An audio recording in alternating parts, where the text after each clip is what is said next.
How you doing, guys? My name's David Hess, Hess DFS, depending on how you know me. This is Floppy Dingus, or Ryan, as you guys might know him.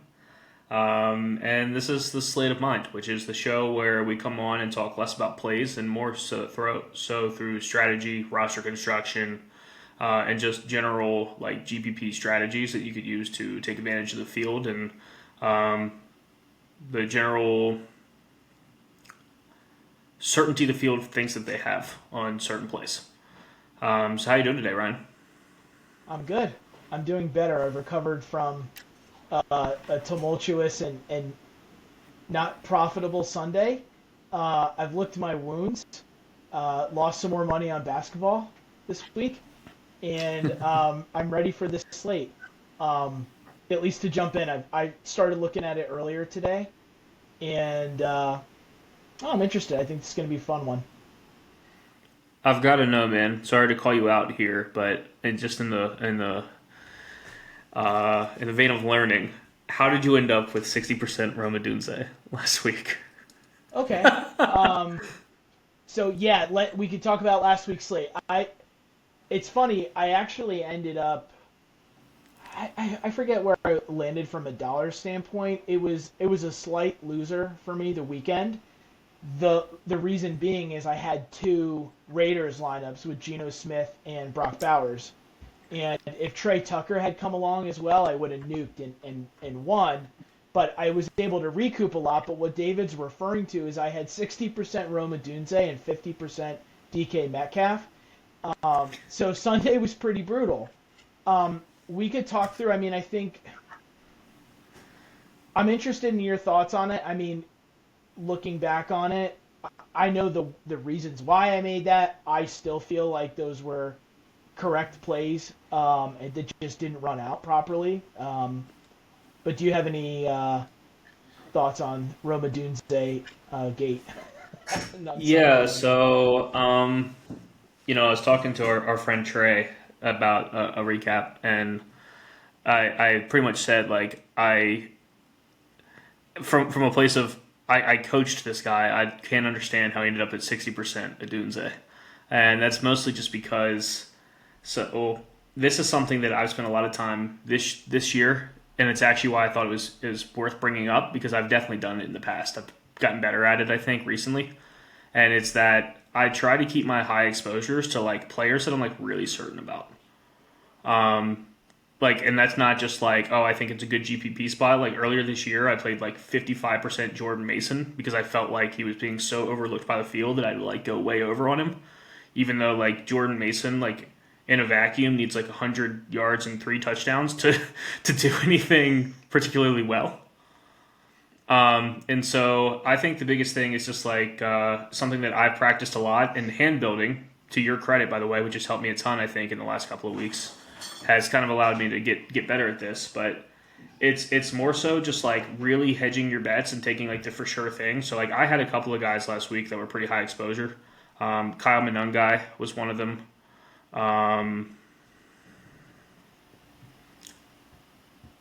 T. Higgins.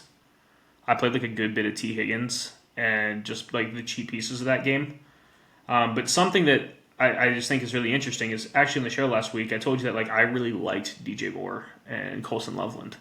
That I thought like DJ Moore is like kind of wide receiver one there. And so I think just the learning point from it for you and for me and for everybody watching is that risk management matters. And like when you played Adunze in those, I felt like you shouldn't have played them probably as one-offs, which was probably where you went wrong.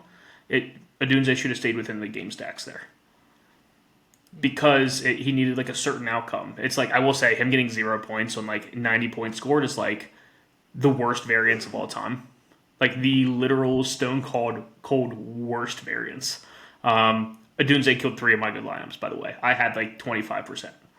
Yeah. I made a joke about like the donut with the donut emoji and Adunze. But yeah, like I said, I've just been trying to get really better at like actually visualizing my complete lineup and exactly what it looks like and what it needs to like hit, as opposed to just playing good plays. And like that's a lesson for like me and everybody, I think, not necessarily just because of you. I just used you as a talking point. Yeah, I so I think what you're saying too is like Roma Dunze, in order for him to, the scenario in which you want him in your lineup, you felt like correlated only with Caleb Williams paying off his salary and therefore um, was only really viable in a stack because I think the way that I looked at it was his price, which was almost 2,000 or 2,000 less than Chase and a number of other players and having like a really solid 4x projection. I didn't see him as needing Caleb Williams to hit an ultimate ceiling for him to succeed at that price. But what are you saying in terms of like having to only play him within the stack? So I think it was less about that, and it's more relative to the amount of value that we had. It's not necessarily about the game. I don't think. It's like we had Brock Bowers at 5K. We had Kyle Monangai at 4.7. We had Vidal at 6.3. We had Travion Henderson at 4,700. We had Kareem Hunt at 4,700. And so, like, I kind of actually, and I alluded to this on the show, that, like, the mid price guys are going to need, like, huge games because they were going to have to make up for whatever the top guys hit, but also the bottom guys that could get there with a good value. And so I think that, like, from a value standpoint, that playing a 6,100 receiver, like, on his own meant that if like any of the value guys hit or anything else, it was just going to skew like what your lineups looked like. And so like it's less about the game stack in my eyes, and more so just about the amount of value that we had. While like a week like this week, where as of right now we have zero value, those mid-price guys actually have a lot more viability as standalone plays.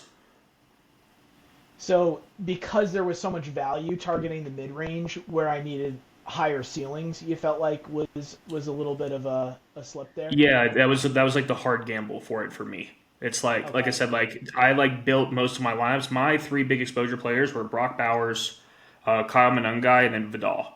Vidal obviously didn't work out, but like all of my Bowers and Monangai kind of put me in really good positions where I also found a lot of the time that I had access to some of the bigger point games for like the running backs and stuff as well, like Christian McCaffrey and them. And so like just from like a roster construction point of view, I kind of felt like the mid range was kind of like a dead zone last week. And so when you were taking one off bets that your mid range wide receiver was going to outscore the value and tie up to the top guys, it kind of just made it like an uneven proposition. Hmm. Does that make Yeah. sense? Yeah. No, I think I understand what you're saying from a roster construction standpoint. Like when you know, when you're betting that the mid range is going to outscore all of like the higher range because everything was so accessible. Um, I yeah, I see what you're saying there. I'm not, I think conceptually like Roma Dunze with his target share and literally the best matchup of the week and maybe the best 4x projection from a wide receiver are right there at the top. I mean, I'm not sure.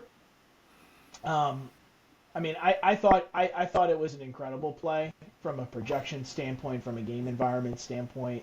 Um, I mean, I think we saw Drake London in the mid range have a pretty amazing day for a pretty comparable price, and I don't think you were losing anything by, I mean, having him versus having one of the top range guys. But yeah, I don't I think it. guess.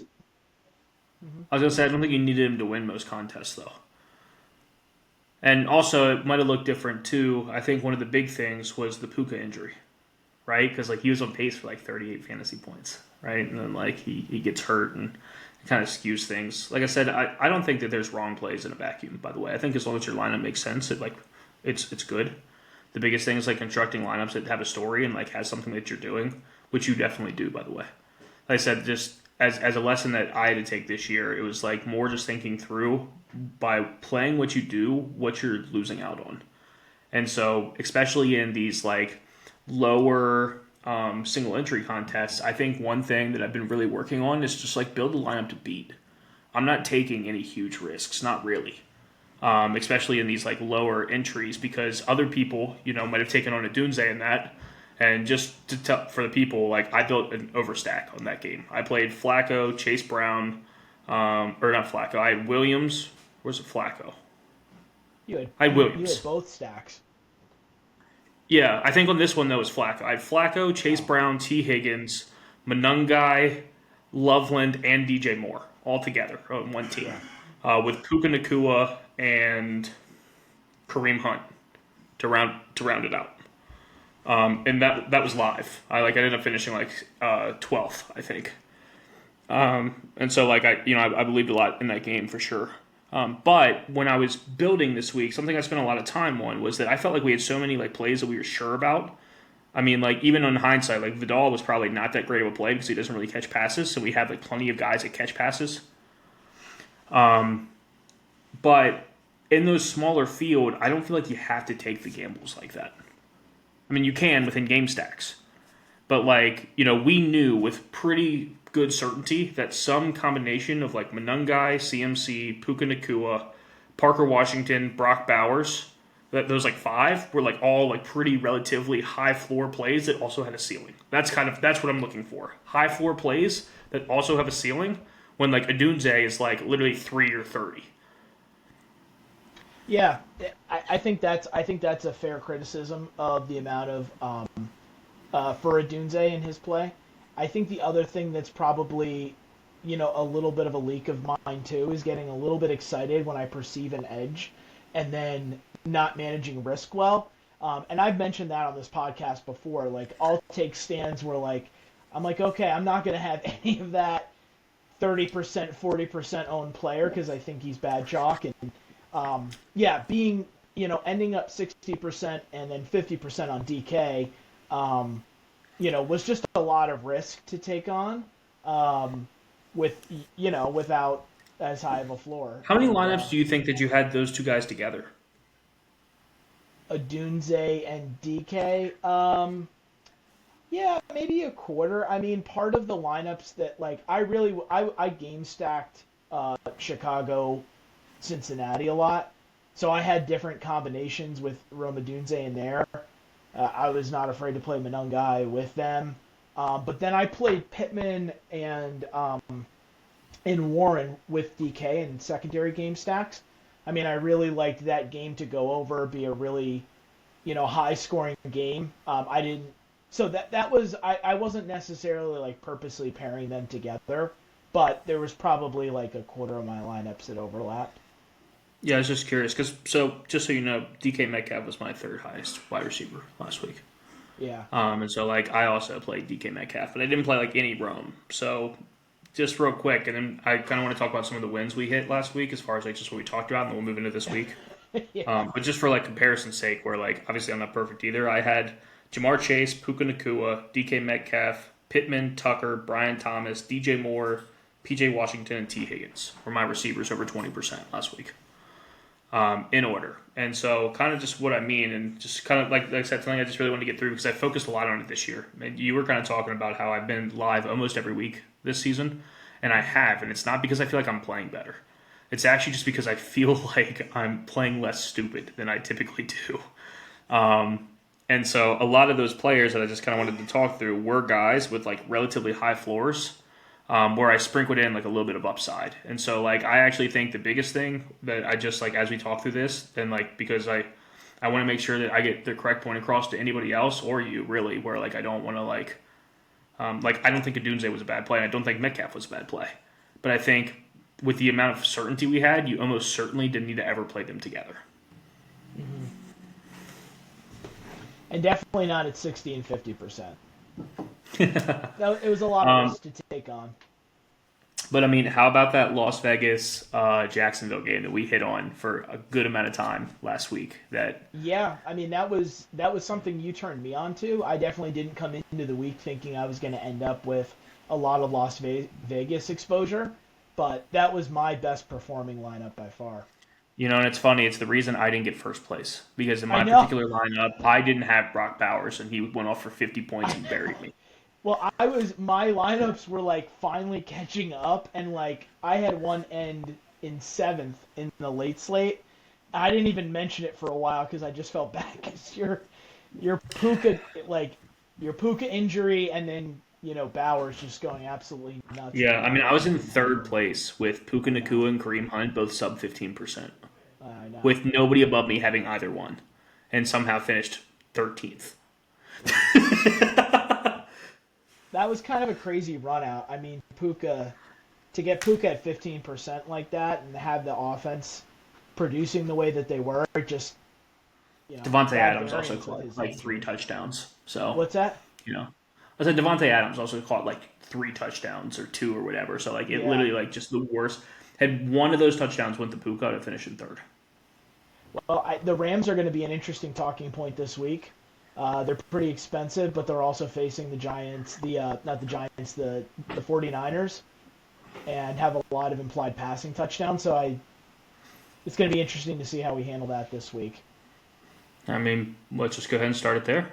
Yeah, that was kind of a transition. I didn't really anticipate it, but it's kind of bringing us up to speed. Did you want to just? I don't want to cut you short. If you wanted to add anything else on last week, I mean, No, you had no, a I'm great good. sweat on Sunday and great takes on the slate, which were to my benefit as well. No, I'm good, man. What I will say is I think that this week is a lot harder than last week. Like last week, I had like 4 or 5 game environments I felt really good about that I felt like I could build lineups around and like really just get players that I liked and that I was comfortable with across the board. I do not feel like that this week. I feel like in every practice lineup that I've built, I've had to make really uncomfortable clicks that I don't Hmm. like. Okay. And I don't know that we're really going to open up any additional value that we don't already have. I can't think of really any like the big decisions outside of like CJ Stroud getting ruled out and you play Davis Mills, which is like the worst idea I've ever heard. Yeah. Yeah, I don't think so. Well, there are a couple. I looked through the injury reports today. There are a couple potential value spots that could change how the slate looks, depending on the severity of injury. But James Cook didn't practice today. Um, Ankle and foot for him. It's a little early in the week, but he got injured in the Chiefs game. And there's Ray Davis and I think what is it? Montgomery is the other guy. Ty Johnson. Ty Johnson, right? So those guys are 4K. If Cook doesn't play, there's going to be a really interesting discussion as we get later into the week on those guys. Um, Is but Stevenson practicing again? Do you know? yeah, I looked at him today. What did I see here on him? He did not practice today because of his toe. The other thing is Swift and Monungai both practiced in a limited fashion today. So we're going to have to see where they shake out. Monungai's only 5,600 against the Giants this weekend. Trey Henderson, if Stevenson doesn't play, is likely to be chalk, I think, at 5,600. And Nick Chubb did not practice today as well. And I'm not sure how popular Woody Marks would be, but he is. Oh, he's actually more expensive. He's 5,100, but that he could potentially garner ownership if Chubb's going to be out. So I think there's some potential value there, and then there's some mid to low priced wide receivers that I think are also going to be the value pieces this week, from what I'm Yeah, seeing. I think we've got wide receivers more than running backs this week, which are just more uncertain and more fragile as a whole. Yeah. So like I talked about this kind of strategy sometime this year. I think we're going to kind of be in the spot right now where you're pairing cheap wide receivers with your stacks. That's like probably like just what's going to end up happening. Because I don't think we have a lot of like extremely solid plays. Like I think that you've got Parker Washington and Diami Brown for Jacksonville. Mm-hmm. I think that if Stroud plays, you've got Christian Kirk. I think you could talk yourself into Oz or Zacchaeus Oz for the Yep. Bears. Mm-hmm. Um, Malik Washington in your Dolphin stacks, and then potentially Higby in Ram stacks. And like I really think that's like the end of your playable cheap. I think Darius Slayton is going to be another potential option at 4,300. He had Yeah, a I really do. big I week do last actually week. have them. I forgot.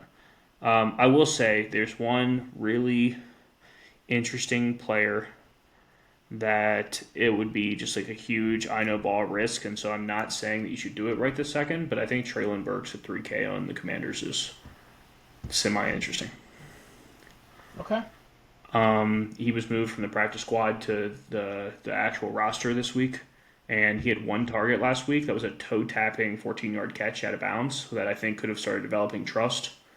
Terry's out again. Everybody's like out again. The team sucks. The wide receivers suck. They need somebody to step up.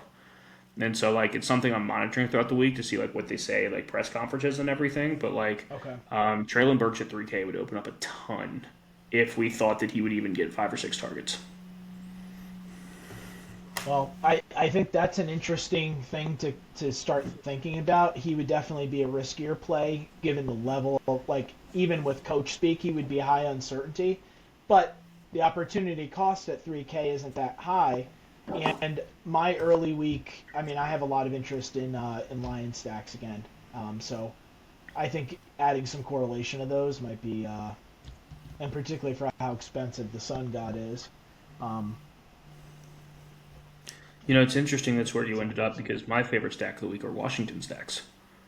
Mostly because I like Detroit, by the way, but Washington's cheaper, and so it's actually a trail bet on Detroit where you can get Mariota and like Debo or Ertz really cheaply, and do a skinny stack with +2. I like Mariota +1 +2 specifically.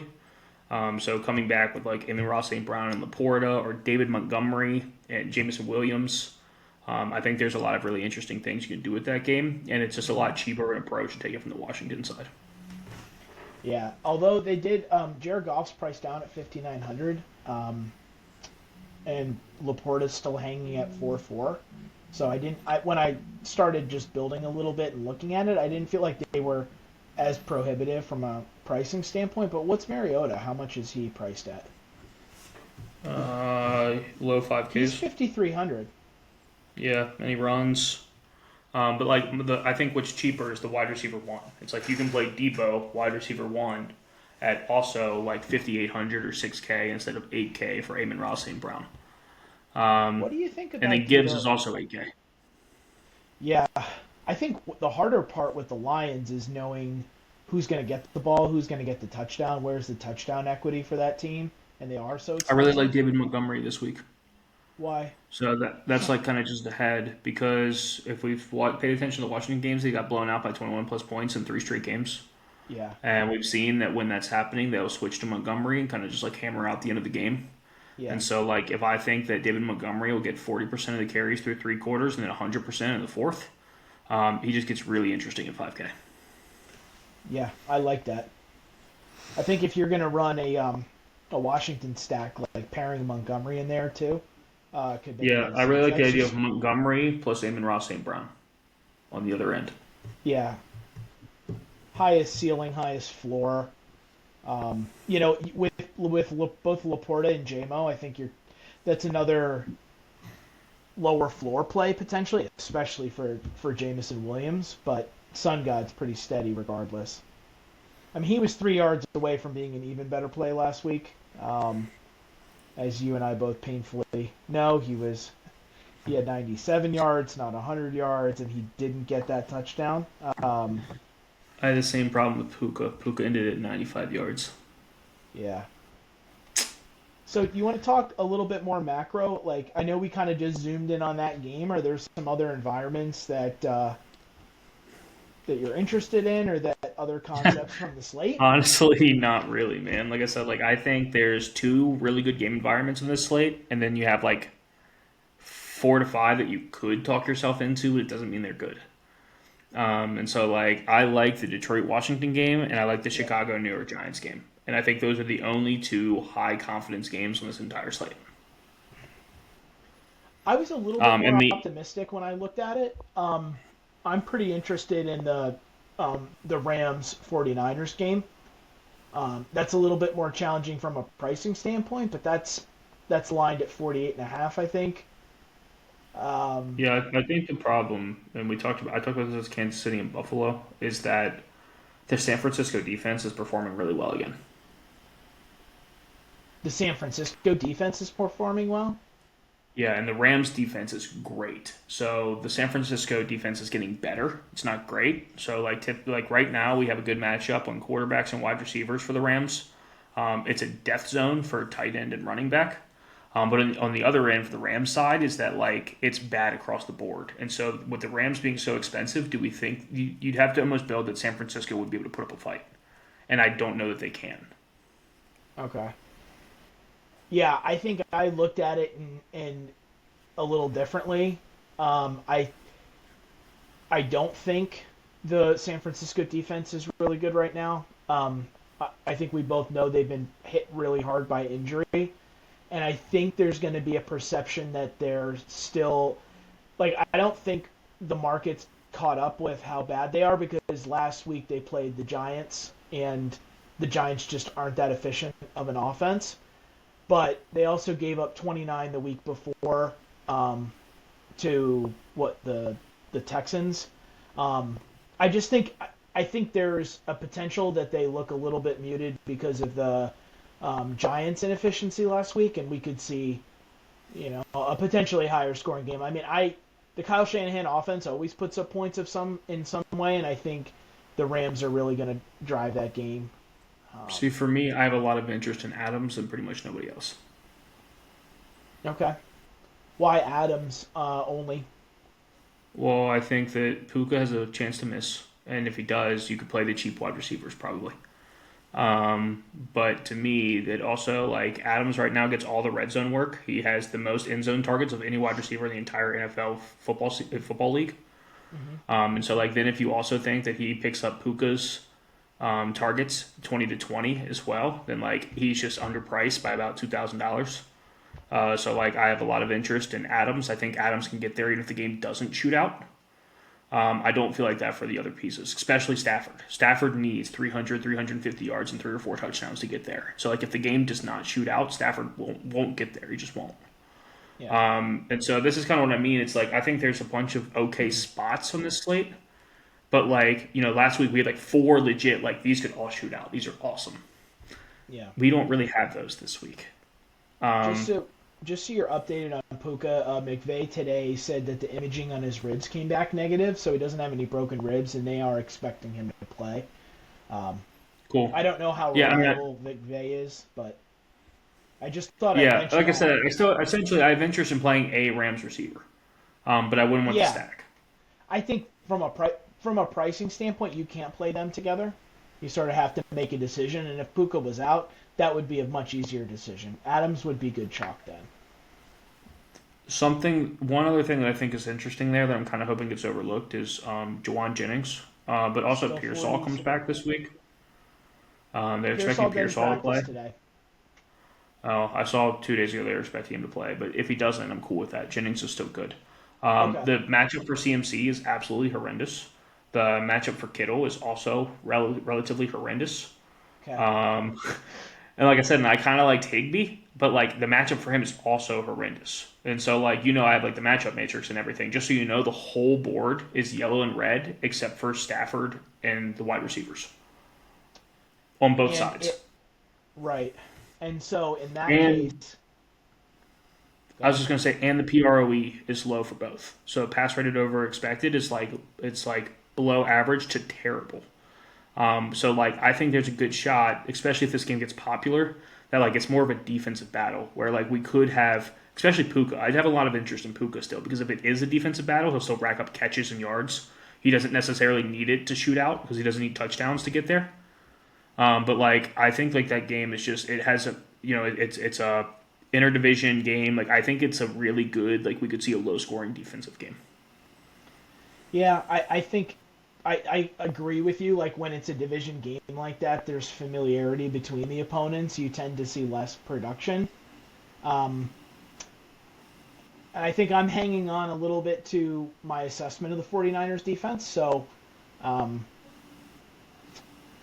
think my optimism is like I definitely want to have a piece of the Rams passing attack, but not necessarily a stack. Like I just think there's a lot of production there, maybe not a shootout, but one of those two are pretty likely to be on the optimal lineup. It'll be a week where if I can get the Puka, I'll have a lot of Puka again, probably. But the problem I was going to ask you a is, question about Puka, and I think you're the right person to ask because a lot of people, I think people are going to I don't know what people are going to think, but do you think that ownership is going to see a decrease because of the concern for re-injury, him leaving the game early, like that's happened multiple times now? I think we're going to see him come in lower, but I don't think it's because of that. I think we're going to see him come in lower because Amon-Ra St. Brown is the slam dunk. Mm-hmm. I think that Amon-Ra should. I don't unless we get a lot of value. I think it'd be really hard to play two of them. You're going to have to pick one or the other. And You mean so between like I Puka think and Sun God? yeah, and so like even as Okay. we talk, like I think a commander stack that plays like Montgomery and Jamison Williams and Puka with the bet that Puka outscores Amon-Ra St. Brown Oh, I love probably puts that. you in a really good place leverage wise. Yeah. Where like you could play the Lions or Commander side and just sub out any other high priced wide receiver for Amon-Ra St. Brown and like gain a lot of leverage, just saying that like he's not the reason they get there. Because like I think that's just where everyone's going to pull to. That Washington Detroit game is going to be by far the best game environment on this entire slate. Detroit's in the best spot on this slate. It's the only for sure spot on this entire slate. And I think all of those guys are going to be really, really highly owned. And so, like, I think Puka is probably, like I said, in a good spot because he doesn't necessarily need touchdowns or a shootout to get there. You know, he can literally just rack up like 12 catches for 160 yards and a touchdown, and all of a sudden have 40 fantasy points. And so, like, I think Puka is actually in a really good spot, especially if he comes in like in that like 10 to 15% range, and I think that he can. Yeah.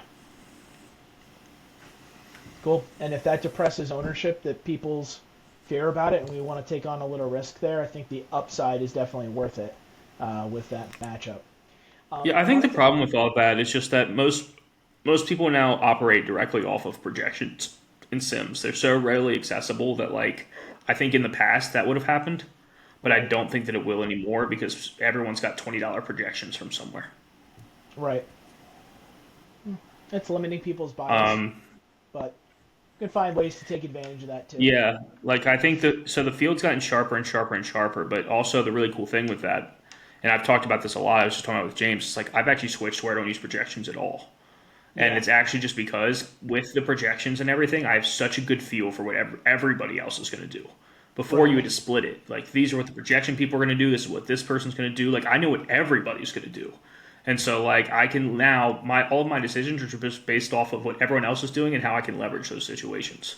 And so like I think as we've seen the field get sharper, we've also guaranteed like other points of spots of like leverage and everything. And like I said, I'm betting that Amon-Ra St. Brown projects better than Puka because of everything that we talked about today.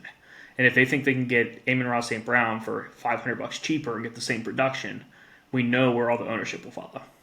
Yeah, and not only, no, I really like that, and I think we can think about that on a broader point, like consider how projections play a role in ownership and just the level of certainty that people are putting into median projections and help us to make some decisions around that this week.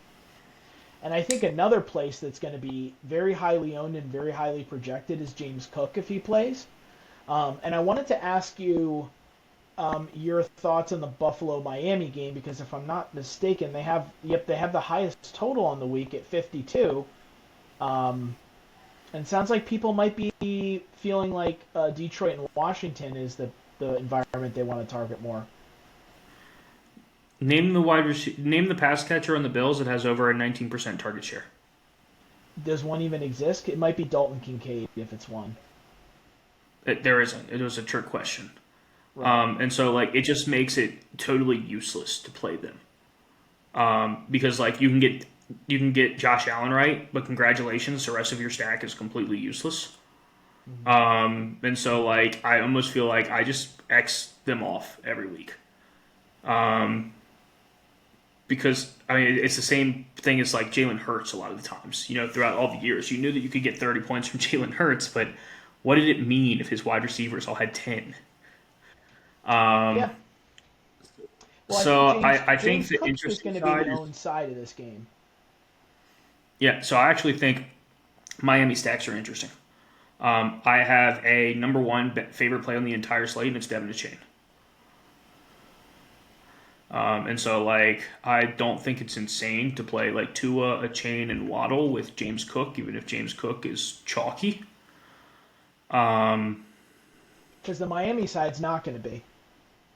But I also think that you can play Miami with no bringbacks from Buffalo and just bet that Josh Allen goes Superman, but Hmm. whoever plays Josh Allen played unoptimal pieces around him. And like if that happens, then the Miami game's also shooting out. And so like I kind of really like the idea of running a Miami stack with no bringback also. And I was thinking about Josh Allen naked with Waddle or a chain or some combination of that. I have built one of those lineups 2 weeks in a row with Josh Allen naked and everything else. And I'll tell you, they're just as ugly when they finish as when I build them. Yeah, they don't feel good to build, and I don't. I has And then they Josh don't Allen. perform well. I mean, and I'm not saying that it would never work, but like I would not want to do that. I don't think in single entries. Like you should be doing that like the Millie Maker. Yeah. Well, has Josh Allen even hit a ceiling this year relative to what Week he's done in one, the past? And I think that team has changed quite a bit how they approach the game as well. I mean, they're just running the ball. I would need to verify this, but this is a little bit of just my reaction. They're just pounding the rock and running the ball much more than they did in the Josh past. Allen runs a good bit. Like I said, so like Yeah. essentially for Josh Allen to get there, I think that like he runs for 2 touchdowns and then throws like one or two. Um, but like I said, I just when you're playing like single entry and even three max, I just don't think you need to play a naked quarterback. I think that I've talked a lot about this year that like having the right game and having a lot of it is like the best way to guarantee that like you're gonna like win money and like you're just like totally throwing that out the window every time you do something like that. Which I think in like I said in small field that like correlation becomes even more important. And so it's just really hard for me. Like I have all the players, like all the stuff listed out, like each team, the quarterbacks, the stackable teammates, and bring back options. And the only none I have on the entire board is bring back options for Buffalo. Okay. Just because like I really don't think any of them are great plays. I think James Cook is a good play, by the way. I just think a chain is a better play, and it's hard to play both. Yeah. I think it's pretty uncommon for me to play opposing running backs in the same game. The only time I would give it some, I mean, from a pricing standpoint, I don't know if it makes a lot of sense either because you then need them to outscore Puka, Amon Ra.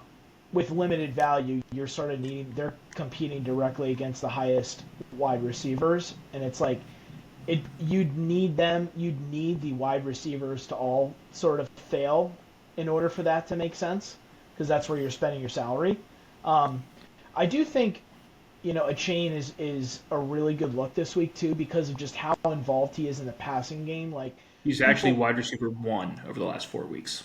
right? I mean, every game is just he's just getting the ball constantly. He's their entire offense. So I think people will hold on to the fact that he's a running back and not be willing to play him, concerned about the trailing game state. I also just think you can afford it. Like I said, so like I think you're right. A lot of people will want to go to James Cook in that game. I think that people will want Amon Ra. I think people will want Puka, and so like I think that Devin Achane in the mid range like that, 7K, is just going to be kind of like an overlooked player. Or not. He might also end up like super chalk because he's $1,000 cheaper and has the same ceiling. It really depends on projections. That's what I'm talking about. If projections have him as the best player on the slate, he'll end up super chalky anyway. And then like all of a sudden, someone like James Cook makes a lot of sense. But like out of all the running backs on this entire slate, Devin Achane is the only person that I feel good playing. Like feel legitimately good playing. I typically have my 4 or 5 top plays written out at each position, and I only have Devin Achane at running back this week.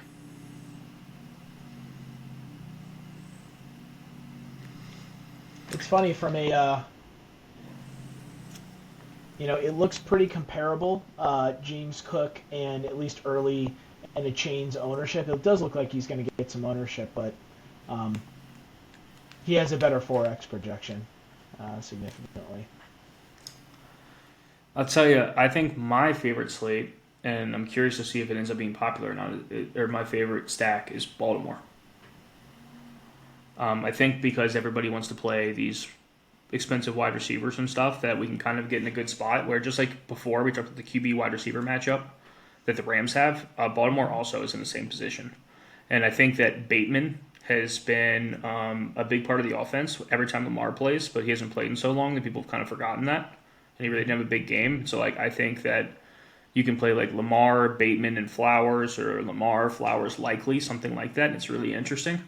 And then you can leverage Amon-Ra St. Brown, just like we talked about, with Justin Jefferson on the other side, who also has like a pretty decent matchup. And like if this game actually shoots out, probably looks like pretty okay.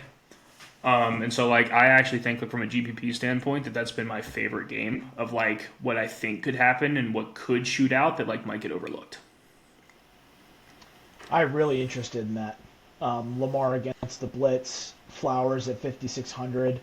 Um, the pricing just being a little bit depressed still on Flowers. Um, I really like that look this week too. I was definitely looking at Ravens. What do you think are going to be some of the chalkier stacks and constructions? So that's I think we're gonna have the 6Ks again, like we talked about last week. I'm thinking that we see the Jackson Dart and Caleb Williams game stacks. I think they're going to be relatively popular. Hmm. I think Jacoby Brissett and the Arizona stacks might be popular. And then the Detroit and Washington game. I feel like pretty good about all of those things being up in like the upper quadrant. I also think that people are going to somehow talk themselves into playing New England stacks Yeah, I do too. I think Drake May's going to because, like I said, we just probably don't have a crush it. lot. So, like when you're looking at like cost per to like ceiling, even though the Tampa Bay defense has been like pretty good and the best matchup for New England's the running backs, I think that we're going to see people play that. Um, and that's even something else. It's like so that's my last spot. Is that not my last spot? I have other stuff I could talk about, but if the game's not popular, I'm willing to swing on Tampa, just because I feel like Tampa always wins GPPs, even in bad spots. I So think like if this no is one's a playing great them because of spot. how expensive they are, Yeah, then like I'm willing to take just low owned swings on Baker, Igbuka, and Otten, and even Tez to a smaller yeah. extent. I am definitely interested in that angle as well. The New England passing um, defense is one of the worst in the league, and to be able to play the other side of that, you know, I'm definitely interested in that too. And then I have a puke stack every week. We'll continue the long tradition, and the puke game is New Orleans, Carolina. That I think is relatively interesting. I think Tet is actually in one of the best spots in the entire slate. Um, the New Orleans runs a ton of plays. Tet could end up getting more carries and stuff there. I think that Rico Dowdle is going to be relatively chalk, and so like it kind of gives you Yeah, some leverage on Rico by playing Tet. And then they also traded Shaheed, and so like we actually get. I don't think it'll change Olave's role, but I think what we're going to see is more stuff through Jawan Johnson, and then kind of spread out, kind of along the board there. And so, like, I think Jawan Johnson, who had 9 targets last week with Tyler Shugg, is actually like a really good value piece, and I'm hoping that gets overlooked because it's like 3,300. That would kind of give us the relief we want. And so, like, I don't know if I'm going to play full stacks there, but I really like the idea of a secondary stack of Tet and Jawan Johnson. yeah, I like that too. I was noticing, I was seeing the work that Johnson was getting last week. He's still very much involved there. Something to monitor too is Dowdle didn't practice today. I think they're anticipating him still playing this weekend, like early week indication, but that's another way that running back value could open up because Chuba's 5,100. But it looks like Dowdle's projected to be like very popular this week. Yeah, and then another running back that I just added to my list as I was looking at everything that I think I like is Judkins. I don't think the spot's all that good. Like it's not a great matchup, and so like I kind of hope he gets overlooked. But I think that the Jets and the Browns are both so bad that like he will. And Quentin Williams gets traded from the Jets, and like maybe everyone will catch on to how big of a difference that's going to make to like their run defense. And so like I think Judkins with his price and everything could end up getting overlooked, and that could be a really interesting GPP spot as well. Yeah, I think he's definitely going to be overlooked. I just looked at his price; he's 6,500, but they have the highest percentage of rushing percentage in the league. Um, and the Jets are just dead. I mean, they don't offer a lot of resistance on either side of the ball right now, so I like that a lot. And I don't know how popular the Browns defense would be, but I'd like to pair the Browns defense, Judkins together at very low ownership. Sounds appealing to me for sure. Yeah, I'm okay with that. I think there's a lot of stuff on this slate that I think is really interesting from secondary stacks. Like I said, to me, it's like I feel like over when you don't have a lot of spots like this, I feel like overstacking spots like makes a lot of sense. Like playing five players from one game and then just kind of pushing like the amount that you have to get right. Another thing that I really like, I think JSN's a top spot on the slate. I think like this is a game that could actually shoot out back and forth. I think that if that happens, JSN has been consistently open. That he's like Cooper Cup, but even better. Puka Nakua, but he doesn't get hurt every game. And we've also seen Marvin Harrison kind of get like a comeback with Jacoby Brissett. And so like I think JSN and Marvin Harrison are like it's another interesting just secondary stack where I don't know if I fully want to stack that, but I have thought about Darnold, JSN, Marvin Harrison, and McBride. It's just under the guys that with Brissett getting more expensive, I don't think he could fully get there. But at the same time, that McBride and Harrison both could. If that game's like going, you'd have all four pieces that would like make it a good game. So like I think that's interesting, and so like I think the biggest thing on the slate this week is I think that you're gonna have a lot of like interesting builds that you can talk yourself into, but none of them are like slam dunks. Like I said, like last week I felt really certain that I was gonna build a lot around the Jacksonville Las Vegas game. I was gonna build a lot around the Chicago Cincinnati game. Like I had these games that like I knew were gonna be good games. And I don't really feel like that. And so, like, I feel like the biggest difference is this week, like, every lineup needs to tell a particular story with the two or three games that you're picking out, and then, like, you need to, like, just go for those. Yeah, I think that all makes sense. I I was just kind of thinking through like I wouldn't say like I didn't spend a ton of time on the slate today, but looking at it, I wasn't thinking about the idea of overstacking. Um, but and because totals were lower, but I think what you're also saying too is that if one of these games shoots out, and there's a good chance each week that one does, you're making a bet on that game environment and not having to get every piece from every game correct in order to reach ceiling. Um, and sorry, go ahead. Were you gonna? No, no, you're good. I was just going to kind of confirm what you're saying that, like, in my eyes, the lower the game totals are, the less likely that just one player blows up and stands out per game. Right. And so, like, I want to take less gambles on those things because I don't have anybody that I feel like really certain about. And so, more so, just take on angles of, okay, well, if ETN gets there and he scores two touchdowns, and like Dalton Schultz is also probably getting 10 targets. So, like, I want to play both of them. Or, whatever. I actually, before, if I think Stroud's going to get ruled out, but like, I thought Houston was like in a Yeah. really good spot, by the way. Like, I really Yeah. like the idea of Stroud, Nico Collins, Schultz with ETN and Washington on either side. I thought like that was a really cool little overstack, and something that I've actually done a lot this year that's worked really well is just doing the two bad teams. Two bad teams facing each other is just it's looked so good, and it's worked a lot of the time. And that's kind of where I'm at with like New Orleans and Carolina even, where like it's all cheap enough that you literally could play Bryce Young, Ted Olave, and Jawan Johnson all together. Yeah. And like maybe, with none of the quarterbacks getting there, Lamar fails, Allen doesn't get there, Bryce Young gets you 24 fantasy points, Tet goes for 30, Jawan And Johnson just has like 18, and he's like a. and the value is limited this week, so that's another time in which having the savings at quarterback, really becomes more viable because you're not having to dodge 25 points from a young guy at 4,600.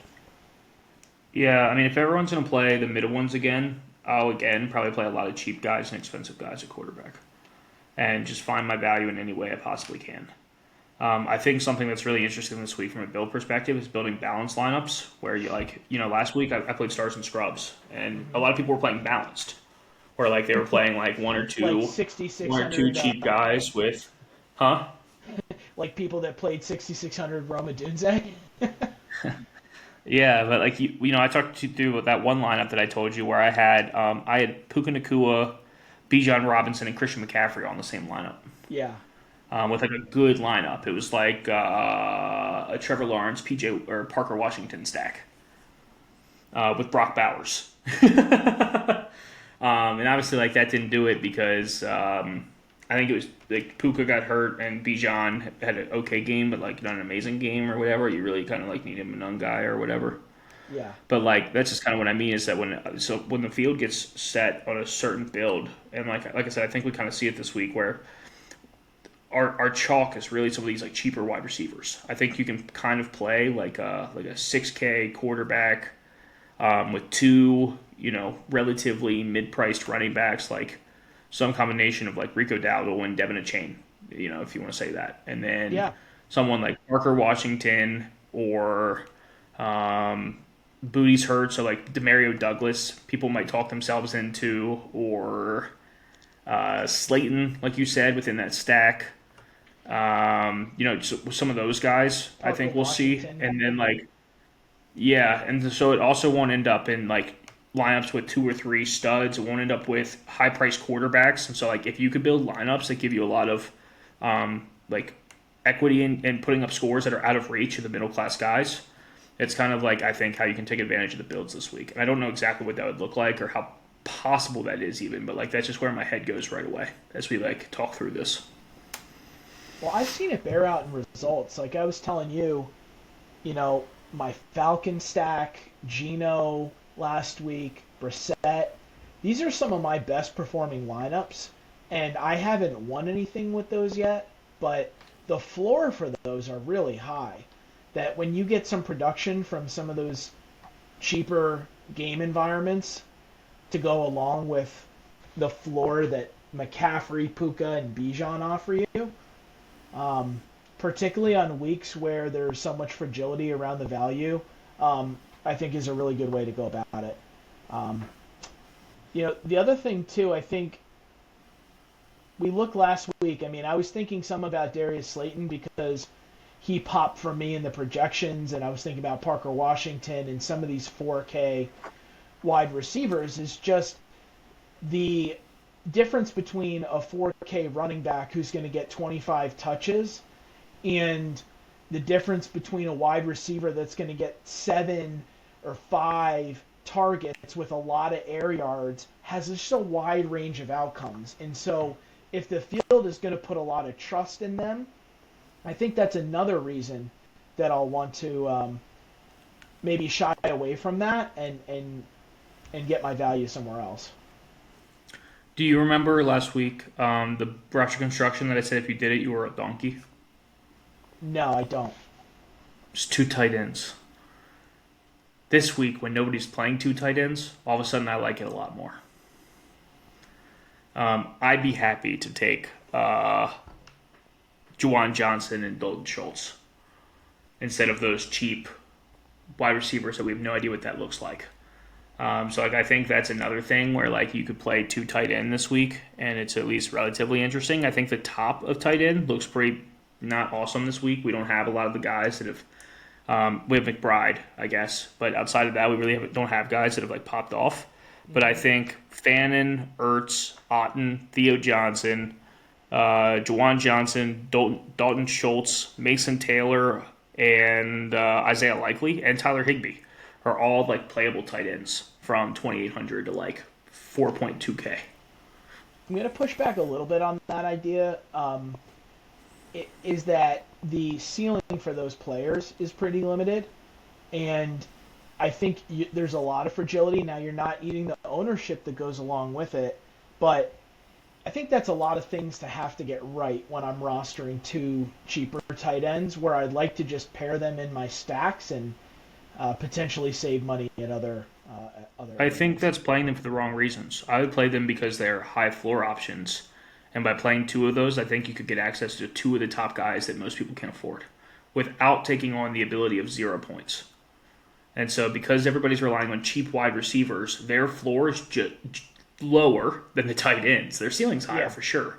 But the bet is that if those fail and your two tight ends combine for 25 points and you're also able to get up to two top players and you get the right two players, so like the bet isn't that the tight ends are going to hit ceilings. It's that the chalk wide receivers are going to fail. Right, and you're going to outperform them, which is the leverage that you need. You don't need to be perfect in that scenario. Yeah, and so like if you're doing something like that, you're not building it because it's going to get you a ton of points. It's like I want my two guys that combined for 6K to get like 25 fantasy points. in any which way. And I think something else that we might see is something that's popular that I'm really curious about right now. Maybe not popular, but this is kind of like right up the alley of like a 1 week season or something. But I'm curious of what it would look like to play Parker Washington and De'Ami Brown on the same lineup without Lawrence. Because if you just looked at last week, they combined for 17 targets and they're both like 3K. And so like for like 7K, you can get 17 targets, which like what 7K receiver does that?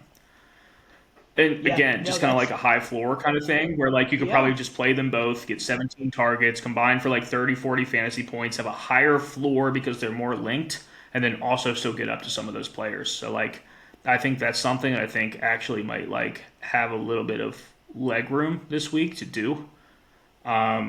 That like I'm definitely not ruling out. No, I like that. I like that concept. It would definitely be unique, for sure, and would be just another creative way to get value that would have a higher floor. Um, with that target share, I mean, and how many limited weapons there are in that offense. For 7K, you could do a lot worse than that. Yeah, I think the interesting part with it also is that if one of them gets a lot of targets, they probably both did. And so like you're kind of getting two things right still because for them to get those kind of targets, it would have to be like a decent where they're still passing in like the fourth quarter. And so it's just one of those things that you're getting two things right with one thing. Yeah, no, that's a great point. And I All think right, that's so the that's only the spot. is that the puke stack of the week? No, I think that's smart. I'm not calling it a puke stack. My puke stack is if you're playing Bryce Young with Tet. If you attach Young to Tet, I understand why you do it, but like it's disgusting. Okay. I mean, do it. I I I don't think that's a bad idea for a few reasons. I think the leverage on Dowdle, the defense of the matchup with the Saints. I'm gonna give some thought to playing perhaps a skinny stack with Bryce and Tet this week. I also don't hate the fact of doing Bryce with Dowdle and Tet. Because Dowdle also catches passes and everything, and like it's just such a cheap stack. Where like I said, I think a lot of what we're going to try to do this week, I think it's really important because I don't think we're going to need like 240 points to win this week. I think like building a lineup that has a relatively high floor is going to be important. Like I want to let the field make the mistakes on the really bad, not necessarily bad, but fluctuating chalk wide receivers and Fragile, try to figure out fragile. ways that I could just raise my floor to where if they fail, I'm automatically above them. And then I can figure out where my ceiling's going to come from. And so I think this is even a week where quarterback and running back makes more sense than it usually does, just because if you do have the team that scores that many points and you can even out your floor across the board, that it's going to lead you to just more spots to win. Yeah, and I'm not. With that I'm said, not. it should only really be bell cow running backs that's going to see legitimately 70 to 80% of what they're doing, or pass catchers like Christian McCaffrey, who also sees 80%, to be fair. I'm not even gonna argue quarterback, running back this week.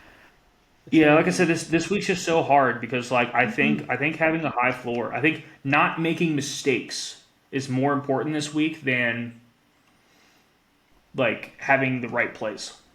Hmm. No, I think you have to look at each slate independently. And so far, we don't have a ton of value. The value we do have is fragile. And I think you presented some good ideas for how we could access that in a way that would raise our floor. Um, no, I'm on board with it. I'm not even going to push back against the QB running back uh, combination.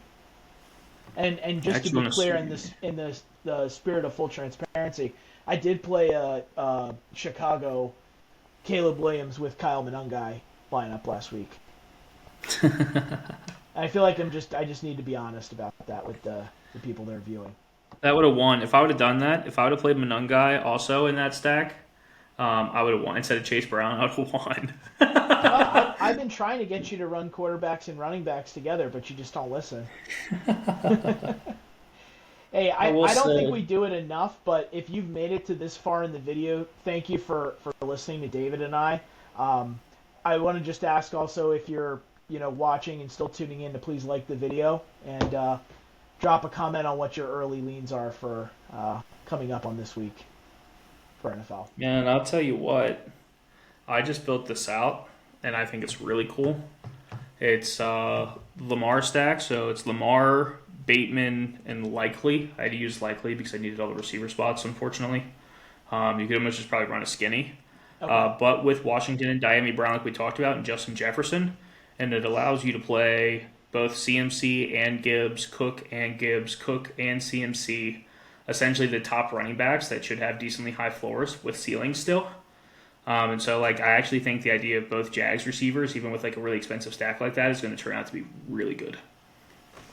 I like that. I mean, you're also just making one bet that Bateman is more involved in the offense than his price reflects.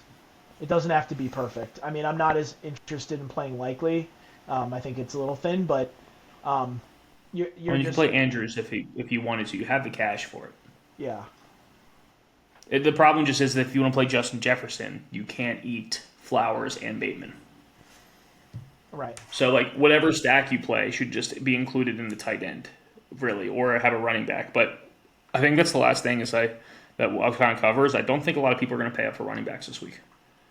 I think that they're going to pay down at wide receiver. And I think they're going to. I mean, there's Christian McCaffrey, there's Jahmyr Gibbs, there's, and like I told you that CMC's in kind of like a terrible spot at 9K. Yeah. But like if we think that that game shoots out in any way, I think like pairing Puka and CMC together makes sense. You don't have to stack the full game to do that. Yeah. I think Jahmyr Gibbs, people aren't going to be able to get to him because they're going to be too busy getting to Amon-Ra St. Brown. But like we have seen Washington get carved up by running backs that catch passes especially. As well. And so, like, I think, like, Jahmyr Gibbs is the one that I really like. I think that being able to pair, like, Jahmyr Gibbs and Devin Achane on a lineup. While, by the way, I also had Justin Jefferson in this lineup. So, like, you can get 3 pay-ups. And Lamar. And Lamar. I love that lineup. That's awesome. We should probably run that. Yeah, and I actually still have $1,800 left over. And so all like, spots are spilled? Yeah. Then we can get off Likely. Yeah, for sure. Like I said, you don't have to play Likely. You can get all the way up to Kittle. You can just skinny stack it with Bateman. That's awesome. So like you could play Laporta or Kittle or really whatever you want there. That's what I was saying. It's like you don't have to be married to Likely. I had Likely there.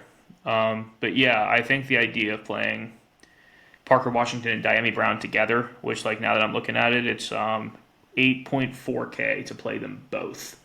And last week they combined for 22 fantasy points, but it was 17 targets. Diami Brown only caught 3 balls.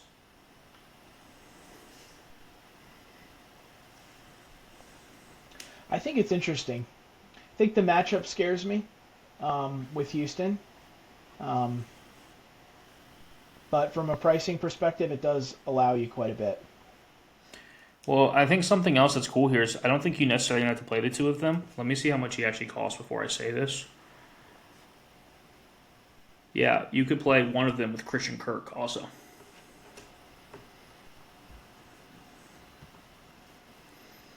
And still kind of have that same leverage that we were talking about, or same like stacking thought, where like if one gets there, they probably both get there because Christian Kirk also had 8 targets last week. And so, like I said, these are both like pretty like low floor plays. But that's kind of why I like Diami, by the way. So Diami, just think if he catches one of those long balls. And so like I think it looks totally different if he just comes down with one of them. But yeah, I think like getting some of these secondary stacks on cheaper pieces in the game is going to be like kind of really important this week. And so like maybe it's not those two, maybe it's not even that game, but like I do think, like I said, I just like the idea of getting away from Darius Slayton and Malik Washington and just those guys. I don't know. And like I think Parker Washington is the best play, best cheap wide receiver. Like I want to play him, but I don't want to play him at just like face value. It's like, yeah, I feel like you're making a bet on that game environment and that passing attack to produce, you're not having to get two separate things right. You're adding correlation into the lineup. It's just that's how we're hand building these a lot of times too, is just to find, we don't have to get everything right, but if the Houston passing attack has success, you now have the pieces that are most likely to acquire that, and you've gotten the value that you need off the slate to be able to build something with a great ceiling. So, I also just had this thought a second ago. Um, I also think it's not the best spot, but you can actually just play Trevor Lawrence, Diami Brown, and Parker Washington. Say that again? The whole Jag stack. Just Oh, with Trevor switching out to Lawrence? Lawrence. Yeah. And because playing all three together is 9.8, 10.5, 13.5K. And that gives you 6,700 per player for the rest of it. And here's just to your point, Davis Mills doesn't look like. I mean, that offense thus far doesn't really appear to be humming on the other side. I think there's going to be a fair amount of punts back to Jacksonville and a number of chances for them to get something going on offense. Yeah, I mean, like, I don't think we get one of those, like, 30-point games we had against Kansas City, but, But like, you don't need that at that price. yeah, I was going to say, like, in week 7, Jacksonville got beat 35-7, and he scored 18 fantasy points. Lawrence did. Yeah. I think one of those games looks good. And like I said, it's like then at that point, if you look at this, I mean, you can play, Devin Chain, you can play Judkins or Jahmyr Gibbs, really whoever you want. You could play JSN or Devontae Adams. You could put Juwan Johnson in here. I mean, like, this lineup looks pretty insane. So just to tell you, I have Lawrence, Chain, Gibbs, Diami Brown, JSN, Parker Washington, Juwan Johnson, Zay Flowers, and Browns defense.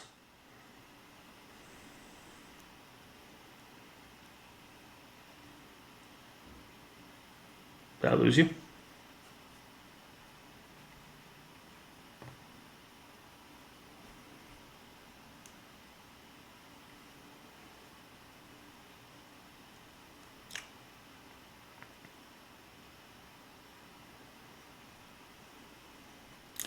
Think we lost him.